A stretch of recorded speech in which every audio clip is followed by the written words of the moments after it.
Boa noite a todos, a graça e a paz de Jesus, o nosso Senhor. Quero contar para você uma história que aconteceu há 25 anos, mais precisamente em abril de 1989. Em abril de 1989, nós recebemos um convidado que veio falar à nossa igreja naquele domingo, o reverendo Bruce Wilkinson. Norte-americano, um homem que escreveu, por exemplo, o livro que talvez você conheça, A Oração de Jabes ou A Oração de Jabez. Um ministério muito interessante de ensino da Bíblia, caminhada bíblica. Ele veio ao Brasil em 89 e no domingo à noite, antes do congresso de pastores, onde ele veio para falar, ele passou na nossa igreja e falou para nós. Chegou na minha sala, sentou-se e disse: pastor, o que é que você quer que eu pregue? E eu respondi o que devia. Pregue o que Deus colocou no seu coração. E ele disse: Deus colocou no meu coração que eu devo pregar o que o Senhor quiser que eu pregue. Aí eu falei: então prega sobre família. E ele disse o que devia. Me dê 3 boas razões para eu pregar sobre família. Bom, eu tentei apresentar a minha justificativa. Era a semana em que o Vitor, nosso filho, estava nascendo, então, talvez motivado por isso, provavelmente, eu falei: fale sobre família. Ele disse: está bem, vou falar sobre família. Sentou-se ao meu lado, e enquanto estava acontecendo a celebração, ele ficava folheando a Bíblia. Aí eu pensei: esse cara está preparando o sermão agora, aqui do meu lado. E lá pelas tantas ele disse assim: tire o púlpito do lugar e coloque 3 cadeiras lá em cima. Falei: tá bom, então tira o púlpito, coloca 3 cadeiras. E ele pregou esse sermão das 3 cadeiras, que ficou o sermão mais popular da história da IBAB. Em 25 anos que eu estou falando aqui, o sermão mais famoso é esse sermão das 3 cadeiras que eu vou falar para você hoje, é o do Bruce Wilkinson. E ele mandou que nós abríssemos a Bíblia no livro dos Juízes, no capítulo 2. E começou perguntando se nós acreditávamos na possibilidade de que os nossos netos abandonassem o nosso Deus, abandonassem a fé em Jesus e passassem a seguir outros deuses. Eu já fiquei logo imaginando a IBAB transformada num terreiro de Umbanda, num templo budista, ou então a turma toda se convertendo ao islamismo, ou, não sei o que é pior, como disse o Papa Francisco, o oposto da fé em Deus não é a incredulidade. O verdadeiro oposto da fé em Deus é a fé em outros deuses. O oposto da fé em Deus não é o ateísmo, é a idolatria. E toda vez que nós abandonamos o Deus único, vivo e verdadeiro, nós corremos atrás de outros deuses. Por exemplo, o Papa disse que o nosso mundo vive em função de um Deus chamado dinheiro, o que é bem razoável de se considerar. Por isso já imaginei acontecer no Brasil ou acontecer na nossa comunidade o que está acontecendo na Europa, chamada pós-cristã. Os templos que acolhiam, abrigavam multidões na Europa, hoje são transformados em casas de show, museus, bibliotecas públicas, hotéis, bares, restaurantes. Porque a Europa é pós-cristã. Hoje nós nos reunimos como comunidade, começamos com 21 pessoas em 1937. Hoje nós, graças a Deus, não sabemos quantos somos. Nós crescemos, nós nos multiplicamos, Deus nos abençoou e nós temos aqui a cada domingo a nossa celebração e pessoas que acompanham ao vivo pela internet e nós não sabemos onde nós chegamos, qual é o tamanho da nossa comunidade. Mas eu fico a pensar nessa possibilidade. Será que daqui a 10, 15, 20 anos, 30 anos, esse lugar estará vazio, essa propriedade terá sido entregue para o seu proprietário e a IBAB se reduziu a 10 pessoas, 8 pessoas? Sexta-feira eu estava no Rio de Janeiro e ouvi histórias de igrejas que fecharam, simplesmente fecharam, elas acabaram. E quando nós estamos hoje celebrando 77 anos, essa é uma pergunta muito interessante a ser feita. Aliás, é uma pergunta muito interessante a ser feita por você. Você imaginar o seu filho ou seu neto adorando a um ídolo qualquer, servindo como satanista. Já pensou seu filho satanista, o seu neto satanista? Claro, isso não é possível. Bom, foi possível com Israel. Na história de Israel, isso realmente aconteceu. Você abre a sua Bíblia em Juízes capítulo 2 e você vai encontrar no versículo 7 que quando Israel deixou o Egito, atravessou o deserto sob o comando de Moisés, chegou à terra de Canaã, depois de 40 anos, pela segunda vez, chegou às portas de Canaã. Moisés morreu e Josué assumiu o comando de Israel. E Israel, no comando ou sob a orientação militar de Josué, tomou a terra prometida, ocupou Canaã, a terra maravilhosa prometida por Deus. E diz a Bíblia Sagrada em Juízes capítulo 2, versículo 7, que Israel serviu a Deus durante todo o tempo de Josué. E serviu a Deus também durante a segunda geração, o tempo da segunda geração. Quando Moisés morreu, Israel continuou fiel a Deus no tempo de Josué. Mas quando Josué morreu, Israel continuou fiel a Deus no tempo dos seus descendentes. Mas quando a segunda geração morreu, o versículo 10 de Juízes capítulo 2 diz que Israel esqueceu-se do Deus de Abraão, de Isaac, de Jacó, o Deus de Moisés, e serviu a outros deuses, serviu aos Baalins, correu atrás dos ídolos. Uma geração, duas gerações, a terceira geração caiu num absoluto vazio de Deus, do Deus de Israel, e serviu a outros deuses, correu atrás dos ídolos, porque nós seres humanos somos assim. Por exemplo, não existe ateu, ateu não existe. Vou repetir, hein? Não existe ateu. Todo ser humano tem um Deus. O sujeito pode ser ateu do Deus da Bíblia. Dizer, esse Deus aí da Bíblia, eu não creio nele. Esse Deus aí que vocês chamam de Jesus, eu não creio nele. O Pai, o Filho, o Espírito Santo, eu não creio nele. Mas o ser humano que não crê nesse Deus, ele vai encontrar outro Deus ou outros deuses. Pode ser a ciência, pode ser o dinheiro, pode ser inclusive o seu próprio ego. Mas sempre estamos servindo a um Deus. Há algo que ocupa o centro da nossa vida e que determina a maneira como nós vivemos, determina nossos valores, nossas prioridades, nossas decisões, as nossas escolhas. Nós orientamos as nossas vidas a partir de algo que consideramos um valor absoluto, ainda que seja o nosso próprio ego ou o nosso próprio prazer, a nossa própria realização, a nossa própria satisfação ou a nossa própria felicidade. Por exemplo, eu tenho um Deus felicidade, e vou fazer tudo para ser feliz, e se você me atrapalhar no meu caminho em busca da minha felicidade, eu passo por cima de você, porque eu tenho um Deus chamado felicidade, isto é, a minha, não a sua, que fique claro. Todo mundo tem um Deus. E Israel caiu no vazio do Deus dos seus antepassados. Caiu num vazio do Deus dos seus antepassados e foi buscar outros deuses. Aí no livro de Juízes, onde você deve estar, diz assim, que Josué conhecia a Deus e os feitos de Deus. Josué foi testemunha ocular das pragas no Egito. Josué foi testemunha da abertura do Mar Vermelho.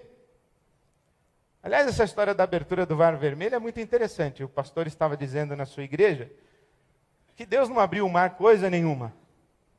Que era um período de estiagem, maré baixa, e Israel atravessou o mar com a água pelo tornozelo, e que atravessou a pés enxutos. É uma força de expressão, uma hipérbole, é um exagero, figura de linguagem.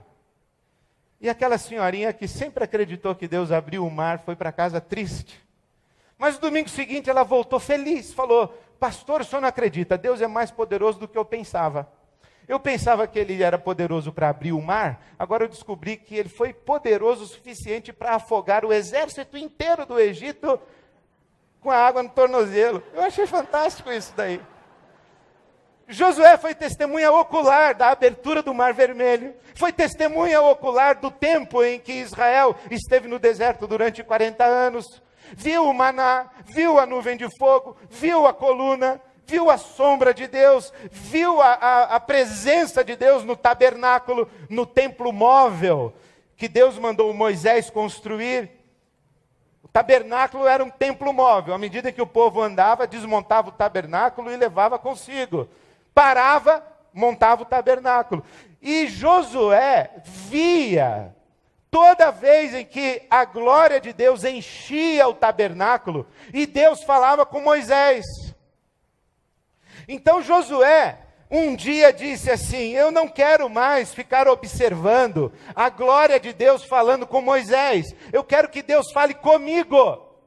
E diz a Bíblia Sagrada que quando Moisés se recolhia na presença de Deus, na tenda, no tabernáculo, Josué ficava à porta. E quando Moisés ia embora, ele ficava lá esperando que Deus falasse com ele também.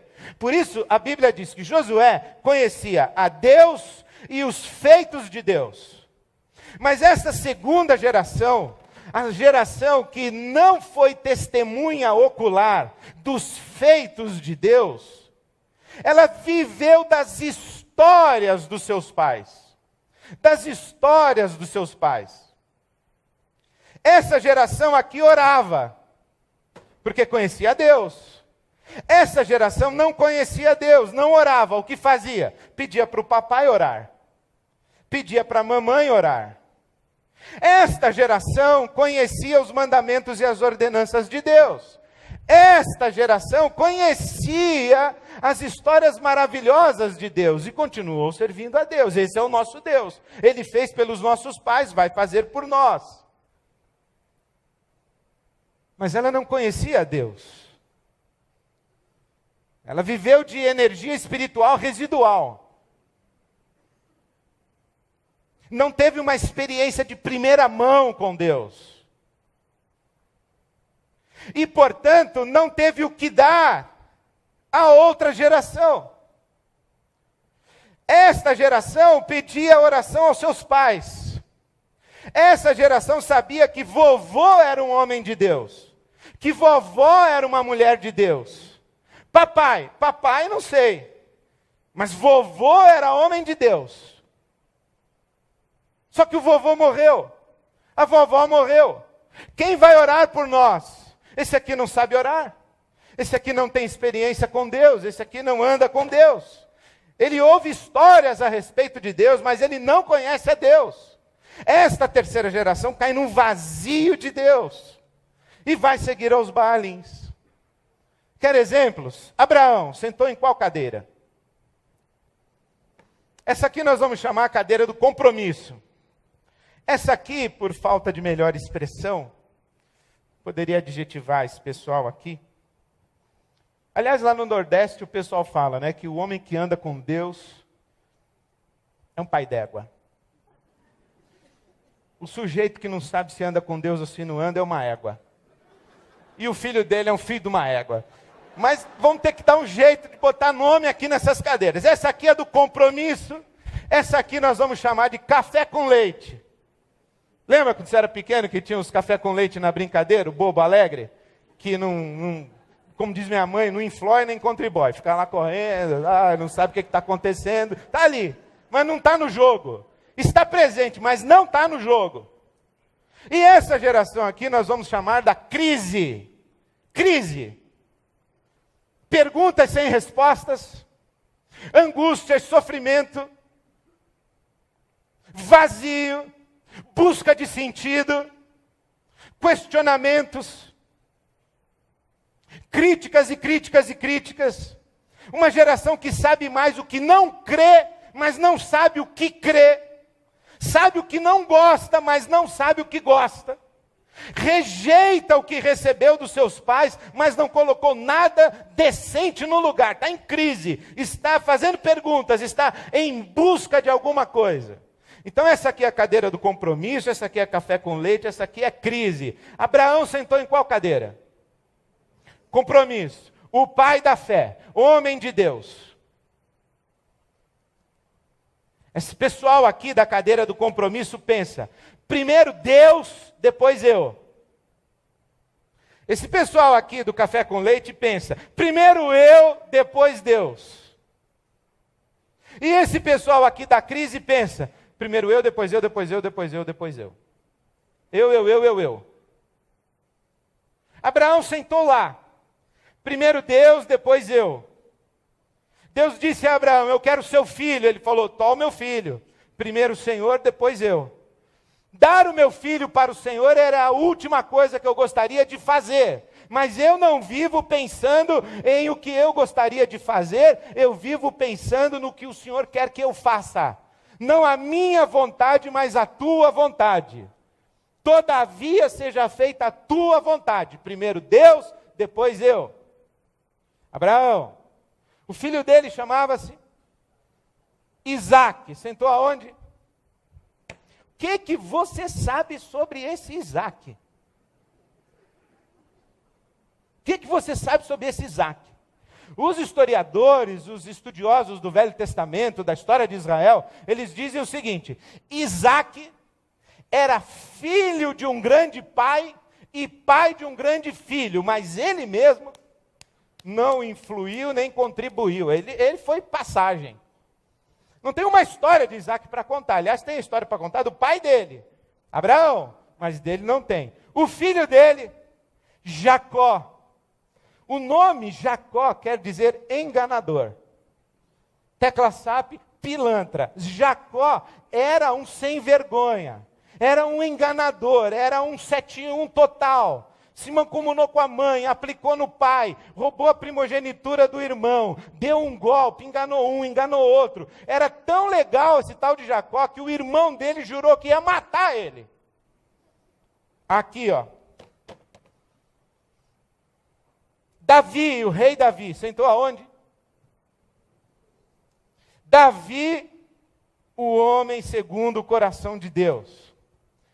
Abre parênteses. Adúltero, assassino, mentiroso, sanguinário. Mas um homem segundo o coração de Deus.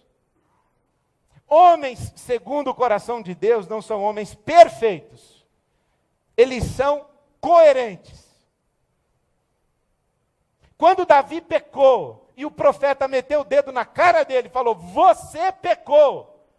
Ele não transferiu responsabilidades, ele não se justificou, ele não atenuou o peso do seu pecado, ele não empurrou para frente, ele não se esquivou, ele não negou, ele disse, eu pequei sim, diante de Deus, e caiu num pranto profundo, e se humilhou, vestiu saco, vestiu cinzas, pôs a cara no pó e pediu para Deus ter misericórdia dele. Davi, o homem segundo o coração de Deus.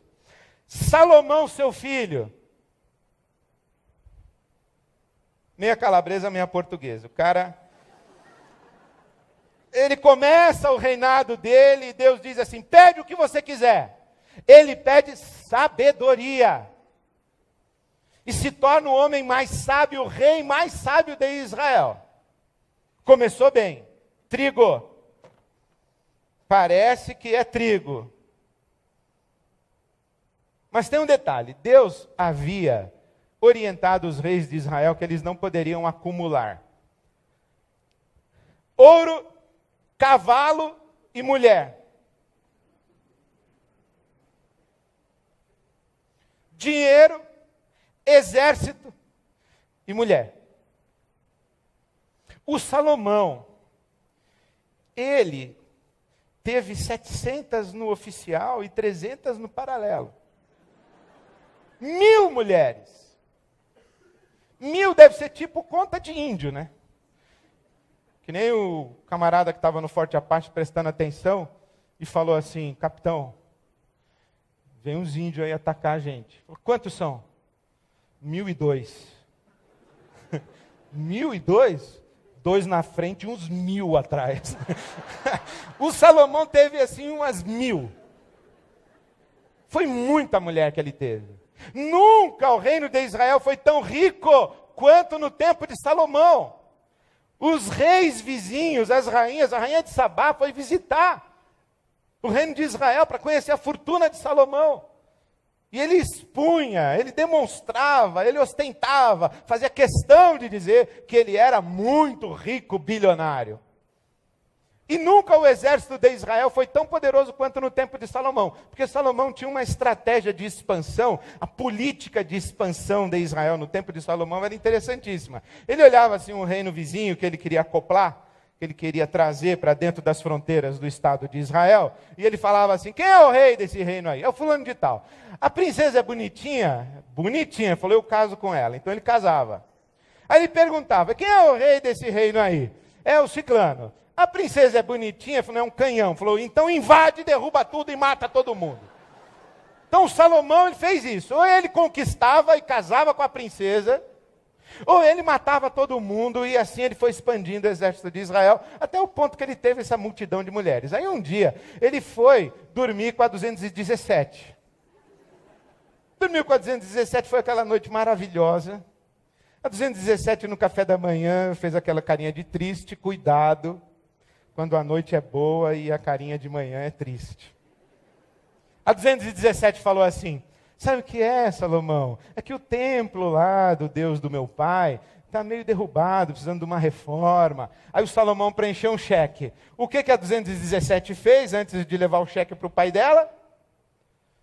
Passou lá na casa das meninas e disse, olha o cheque que o Salomão me deu.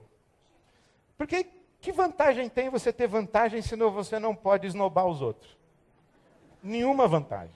Então ela foi lá esnobar as meninas. Aí o Salomão chamou a 319. 319, uma noite maravilhosa, e falou, sabe o que é, Salomão? Eu gosto tanto de você. E o Salomão, bobo, deve ter dito isso para as 1000. Você é a única. Elas acreditam nisso, quando o cara fala, você é a única. Elas acreditam. Aí então ela falou assim, eu sou a única? Mas você deu um cheque para 217? Não seja por isso, fez um cheque maior ainda para 319. Aí a 520, disse assim, sabe o que, Salomão? Eu não queria um cheque. Eu não queria reformar o templo do meu pai. Eu queria construir um templo para o Deus do meu pai aqui em Jerusalém. E o Salomão construiu. Construiu para 001, 002, 003, 004, 005. Aí você pega a sua Bíblia e você vai encontrar o segundo livro dos Reis, o capítulo 11, e você vai ver que quando Salomão morreu, Israel estava afundado numa idolatria, como nunca antes na história daquele país havia acontecido. Idolatria, postes ídolos e templos pagãos em toda Jerusalém e em todo o território de Israel. Começou bem, terminou péssimo. Roboão, o filho de Salomão, louco de pedra, dividiu o reino das 12 tribos de Israel. 10 tribos foram embora com Jeroboão e 2 tribos ficaram com Roboão. A crise de Roboão foi tão grande que ele não teve apenas um conflito existencial. Ele dividiu a nação inteira por causa dos conflitos do coração dele. Compromisso, mais ou menos, crise. Sabe como o Novo Testamento chama esse pessoal? Espiritual. Sabe como o Novo Testamento chama esse pessoal? Carnal. Sabe como chama esse pessoal? Natural. Esse aqui conhece a Deus e as obras de Deus. Esse aqui você não sabe se é de Deus, se não é de Deus. Às vezes não é. Na igreja é, em casa não é. No pequeno grupo é, no trabalho não é. No domingo é, na segunda não é. Você não sabe se é joio ou se é trigo. Você olha e fala, é joio. Fala, não, é trigo. Não, é trigo. Não, é joio. Você não sabe. E se você não sabe, Os filhos dele, que conhecem ele de manhã, de tarde e de noite, e até quando ele está dormindo, sabem menos ainda. Essa mulher aqui, que é boa de oração, mas tem uma língua afiada, e destrói a família inteira no almoço. Os filhos não sabem que ela, afinal de contas, qual é a dela? Crise.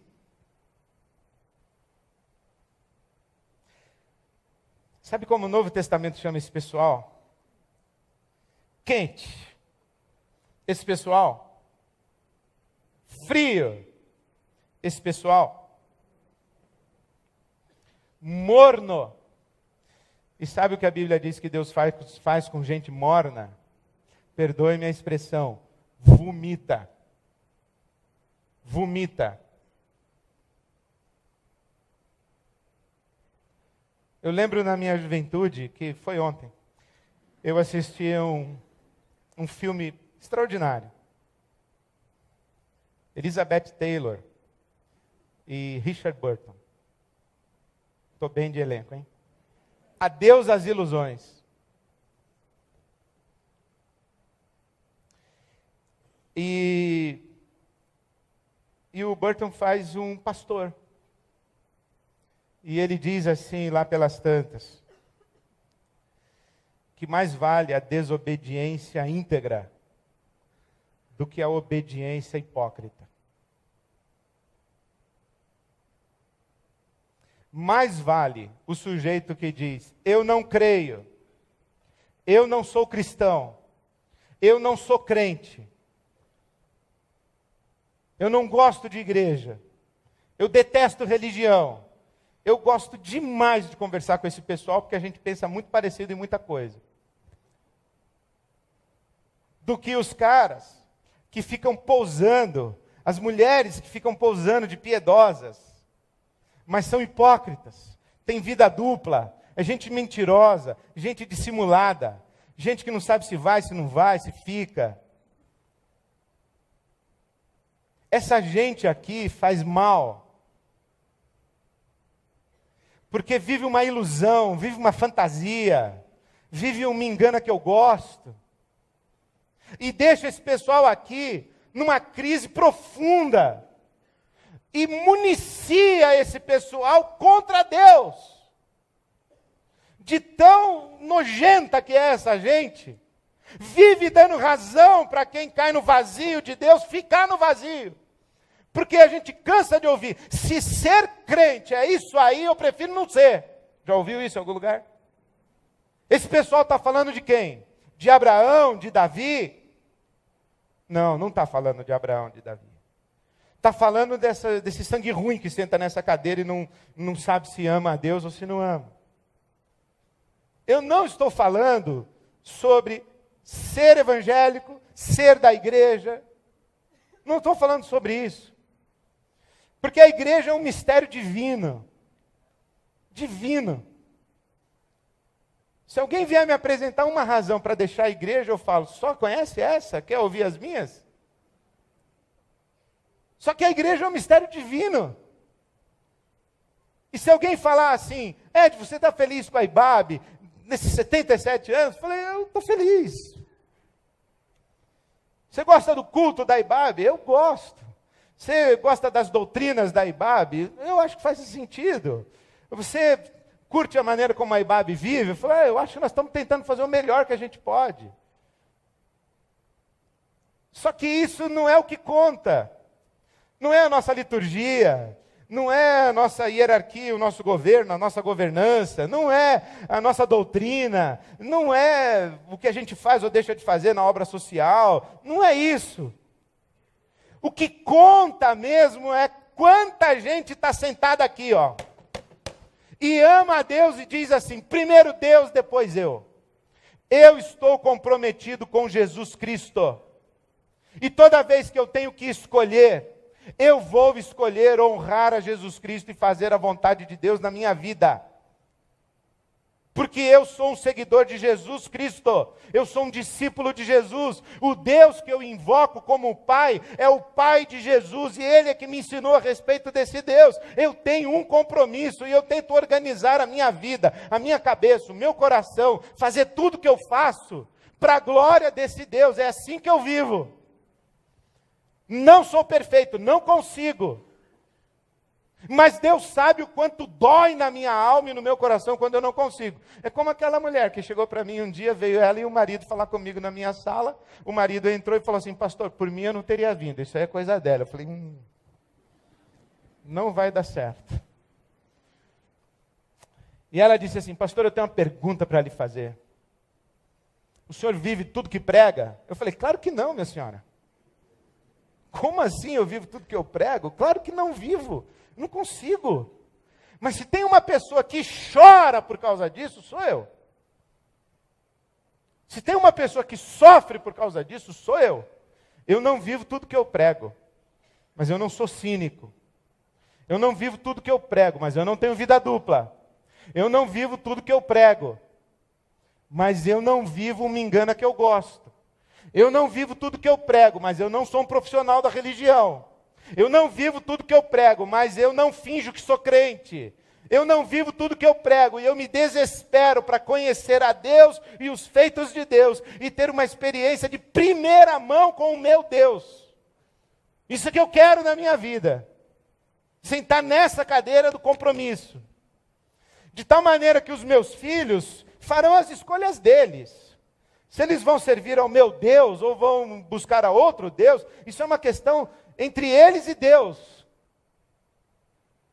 Mas eles nunca vão poder usar a minha vida como argumento para a incredulidade deles. A dubiedade do meu compromisso com Deus para justificar a angústia e a frieza espiritual da vida deles. Nunca! Esse é o meu desejo, essa é a minha angústia, essa é a minha oração, é por isso que eu dobro o meu joelho. Não acredito que se o seu filho está longe da igreja, está longe de Deus, está em crise de fé, que a culpa é sua. Necessariamente. Jesus contou a parábola do filho pródigo. E na parábola do filho pródigo, há dois meninos que têm problema com o pai. E quem tem problema ali não é o pai, são os meninos com o pai. Porque na parábola do filho pródigo, o pai é Deus. Problema deles. Isso é angústia deles.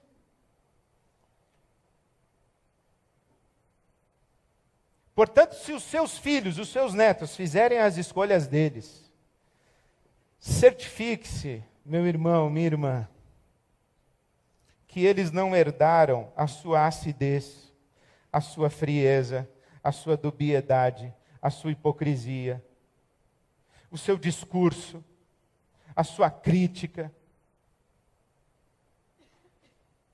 É que nem aquela história do pastor que foi jantar na casa de uma família da igreja, e tinha uma criancinha, aí o menininho saía, vinha assim atrás da poltrona do pastor e ficava olhando para a nuca do pastor, para a cabeça dele. Aí voltava. Aí daqui a pouco vinha, ficava olhando, voltava. Aí teve uma hora que falaram: mas, meu filho, o que você está perguntando? O que você está procurando aí atrás? Falou: não, é que o senhor sempre fala para a mamãe que o pastor tem duas caras, eu queria ver a outra.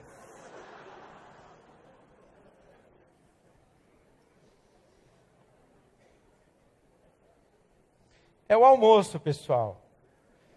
É o almoço de domingo.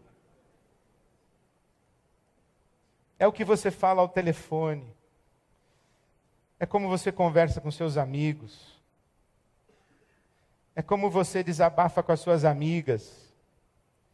São os comentários que você faz sobre a sua cunhada. As reclamações e as murmurações do dia a dia.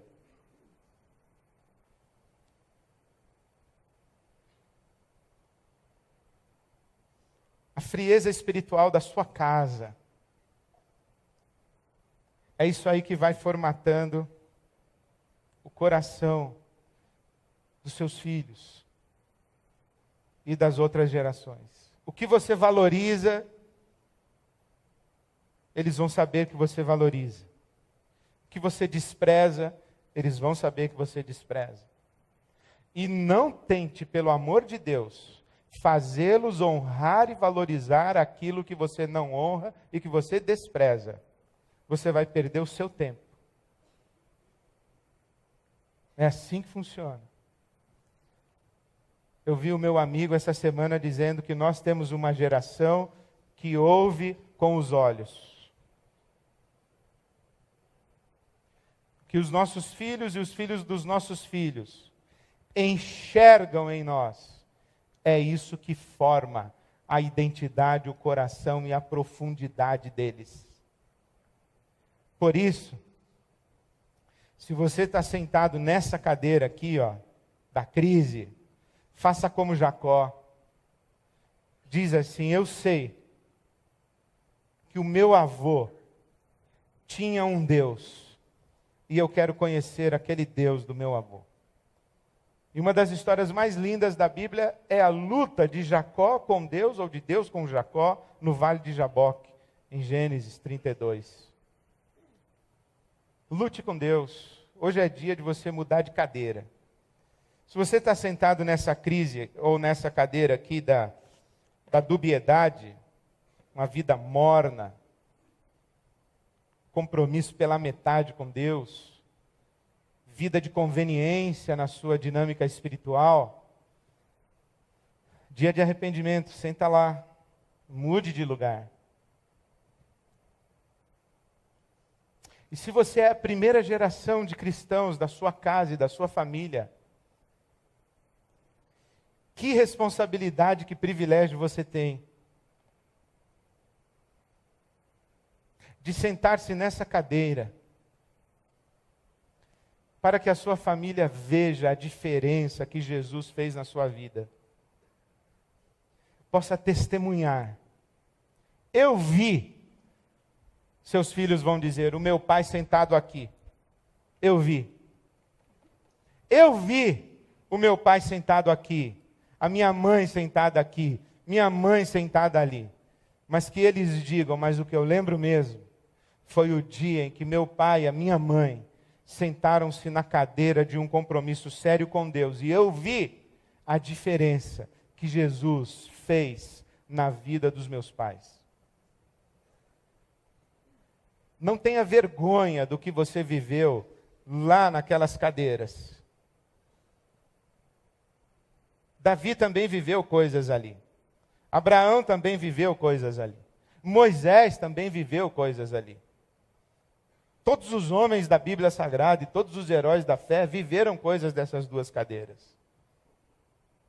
Mas quando a Bíblia foi contar a história desses homens, e nós lemos a história desses homens, o que nós lembramos é que o compromisso que eles tinham com Deus fez absoluta diferença na vida deles. E que eles se sentaram nessa cadeira e viveram dizendo, primeiro Deus, depois eu. Eu oro pelo futuro da IBAB. Oro pelos meus filhos dos meus filhos. E quero ter a alegria e a dignidade de entregar às próximas gerações uma igreja viva, um evangelho vivo, gente apaixonada por Jesus e comprometida com o reino de Deus e a sua justiça. E eu convido você a tomar posição no mundo espiritual.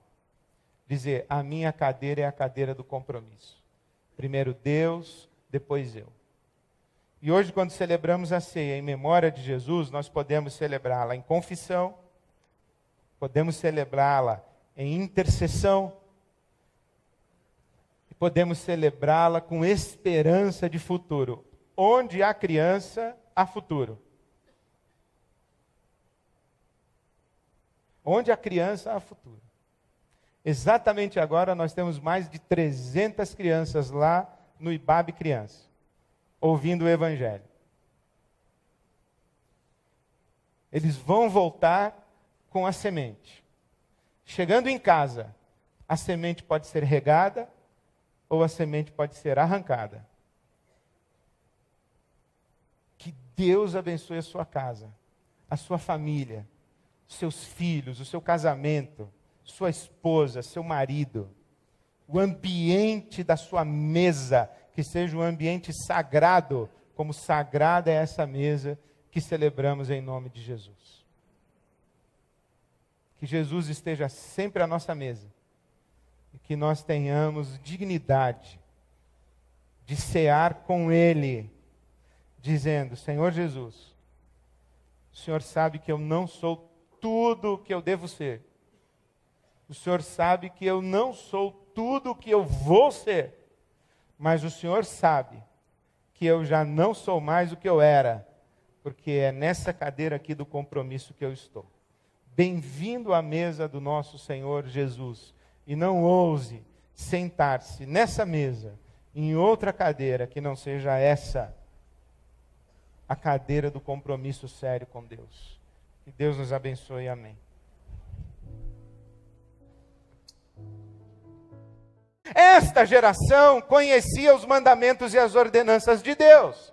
Esta geração conhecia as histórias maravilhosas de Deus e continuou servindo a Deus. Esse é o nosso Deus. Ele fez pelos nossos pais, vai fazer por nós.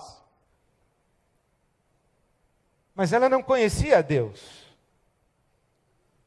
Ela viveu de energia espiritual residual. Não teve uma experiência de primeira mão com Deus. E, portanto, não teve o que dar a outra geração. Esta geração pedia oração aos seus pais. Essa geração sabia que vovô era um homem de Deus, que vovó era uma mulher de Deus. Papai não sei, mas vovô era homem de Deus. Só que o vovô morreu, a vovó morreu. Quem vai orar por nós? Esse aqui não sabe orar. Esse aqui não tem experiência com Deus. Esse aqui não anda com Deus. Ele ouve histórias a respeito de Deus, mas ele não conhece a Deus. Esta terceira geração cai num vazio de Deus e vai seguir aos Baalins. Quer exemplos? Abraão sentou em qual cadeira? Essa aqui nós vamos chamar a cadeira do compromisso. Essa aqui, por falta de melhor expressão, poderia adjetivar esse pessoal aqui. Aliás, lá no Nordeste o pessoal fala, né, que o homem que anda com Deus é um pai d'égua. O sujeito que não sabe se anda com Deus ou se não anda é uma égua. E o filho dele é um filho de uma égua. Mas vamos ter que dar um jeito de botar nome aqui nessas cadeiras. Essa aqui é do compromisso. Essa aqui nós vamos chamar de café com leite. Lembra quando você era pequeno que tinha os café com leite na brincadeira, o bobo alegre? Que não como diz minha mãe, não inflói nem contribui. Fica lá correndo, não sabe o que está acontecendo. Está ali, mas não está no jogo. Está presente, mas não está no jogo. E essa geração aqui nós vamos chamar da crise. Crise. Perguntas sem respostas. Angústia, sofrimento. Vazio. Busca de sentido, questionamentos, críticas e críticas e críticas. Uma geração que sabe mais o que não crê, mas não sabe o que crê. Sabe o que não gosta, mas não sabe o que gosta.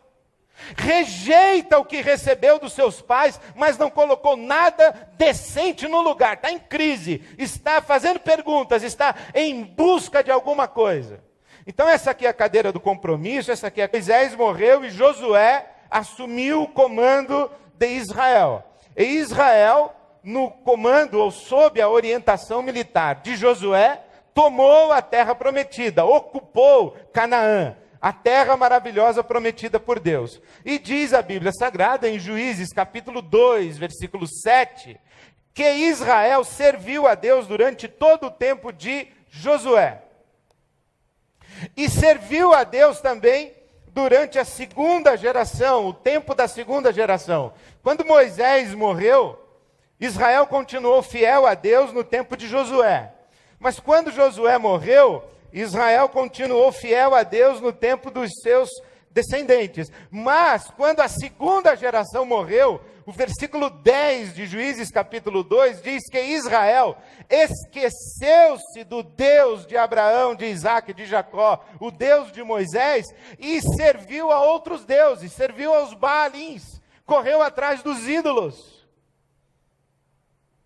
Uma geração, duas gerações, a terceira geração caiu num absoluto vazio de Deus, do Deus de Israel, e serviu a outros deuses, correu atrás dos ídolos, porque nós seres humanos somos assim. Por exemplo, não existe ateu, ateu não existe. Vou repetir, hein? Não existe ateu. Todo ser humano tem um Deus. O sujeito pode ser ateu do Deus da Bíblia. Dizer, esse Deus aí da Bíblia, eu não creio nele. Esse Deus aí que vocês chamam de Jesus, eu não creio nele. O Pai, o Filho, o Espírito Santo, eu não creio nele.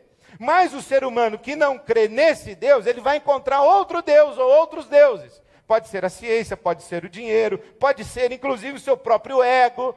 Mas sempre estamos servindo a um Deus. Há algo que ocupa o centro da nossa vida e que determina a maneira como nós vivemos. Determina nossos valores, nossas prioridades, nossas decisões, as nossas escolhas. Nós orientamos as nossas vidas a partir de algo que consideramos um valor absoluto. Ainda que seja o nosso próprio ego ou o nosso próprio prazer, a nossa própria realização, a nossa própria satisfação ou a nossa própria felicidade. Por exemplo, eu tenho um Deus felicidade. E vou fazer tudo para ser feliz. E se você me atrapalhar no meu caminho em busca da minha felicidade, eu passo por cima de você, porque eu tenho um Deus chamado felicidade, isto é, a minha, não a sua, que fique claro.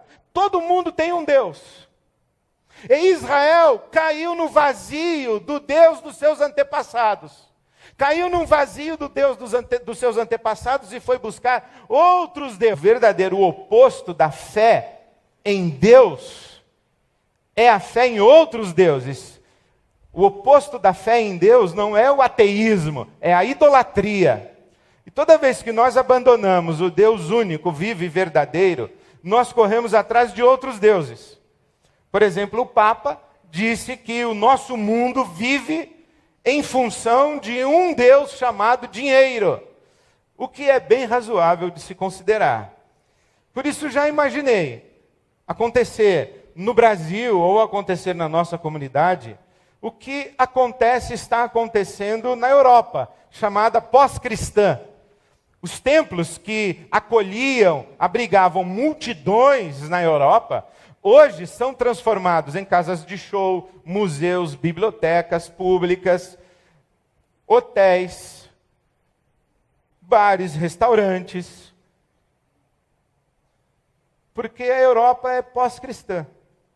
Hoje nós nos reunimos como comunidade, começamos com 21 pessoas em 1937. Hoje nós, graças a Deus, não sabemos quantos somos. Nós crescemos, nós nos multiplicamos, Deus nos abençoou e nós temos aqui a cada domingo a nossa celebração e pessoas que acompanham ao vivo pela internet e nós não sabemos onde nós chegamos, qual é o tamanho da nossa comunidade. Mas eu fico a pensar nessa possibilidade. Será que daqui a 10, 15, 20 anos, 30 anos, esse lugar estará vazio, essa propriedade terá sido entregue para o seu proprietário e a IBAB se reduziu a 10 pessoas, 8 pessoas? Sexta-feira eu estava no Rio de Janeiro e ouvi histórias de igrejas que fecharam, simplesmente fecharam, elas acabaram.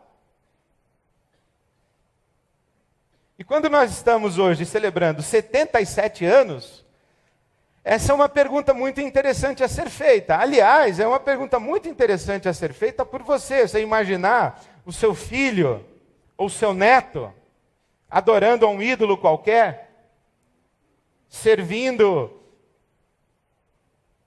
como satanista. Já pensou seu filho satanista, o seu neto satanista? Claro, isso não é possível. Bom, foi possível com Israel. Na história de Israel, isso realmente aconteceu. Você abre a sua Bíblia em Juízes capítulo 2 e você vai encontrar no versículo 7 que quando Israel deixou o Egito, atravessou o deserto sob o comando de Moisés, chegou à terra de Canaã, depois de 40 anos, pela segunda vez, chegou às portas de Canaã. Boa noite a todos, a graça e a paz de Jesus, o nosso Senhor. Quero contar para você uma história que aconteceu há 25 anos. Mais precisamente em abril de 1989. Em abril de 1989, nós recebemos um convidado que veio falar à nossa igreja naquele domingo, o reverendo Bruce Wilkinson, norte-americano, um homem que escreveu, por exemplo, o livro que talvez você conheça, A Oração de Jabes ou A Oração de Jabez. Um ministério muito interessante de ensino da Bíblia, caminhada bíblica. Ele veio ao Brasil em 89 e no domingo à noite, antes do congresso de pastores, onde ele veio para falar, ele passou na nossa igreja e falou para nós. Chegou na minha sala, sentou-se e disse: pastor, o que é que você quer que eu pregue? E eu respondi o que devia. Pregue o que Deus colocou no seu coração. E ele disse: Deus colocou no meu coração que eu devo pregar o que o Senhor quiser que eu pregue. Aí eu falei: então prega sobre família. E ele disse o que devia: me dê 3 boas razões para eu pregar sobre família. Bom, eu tentei apresentar a minha justificativa. Era a semana em que o Vitor, nosso filho, estava nascendo, então, talvez motivado por isso, provavelmente, eu falei: fale sobre família. Ele disse: está bem, vou falar sobre família. Sentou-se ao meu lado, e enquanto estava acontecendo a celebração, ele ficava folheando a Bíblia. Aí eu pensei: esse cara está preparando o sermão agora, aqui do meu lado. E lá pelas tantas ele disse assim: tire o púlpito do lugar e coloque 3 cadeiras lá em cima. Falei: tá bom, então tira o púlpito, coloca 3 cadeiras. E ele pregou esse sermão das 3 cadeiras, que ficou o sermão mais popular da história da IBAB. Em 25 anos que eu estou falando aqui, o sermão mais famoso é esse sermão das 3 cadeiras que eu vou falar para você hoje, é o do Bruce Wilkinson. E ele mandou que nós abríssemos a Bíblia no livro dos Juízes, no capítulo 2. E começou perguntando se nós acreditávamos na possibilidade de que os nossos netos abandonassem o nosso Deus, abandonassem a fé em Jesus e passassem a seguir outros deuses. Eu já fiquei logo imaginando a IBAB transformada num terreiro de Umbanda, num templo budista, ou então a turma toda se convertendo ao islamismo, ou, não sei o que é pior, como disse o Papa Francisco, o oposto da fé em Deus não é a incredulidade.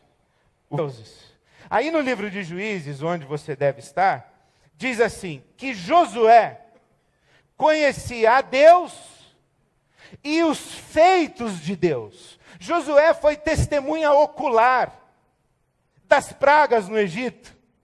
Josué foi testemunha da abertura do Mar Vermelho.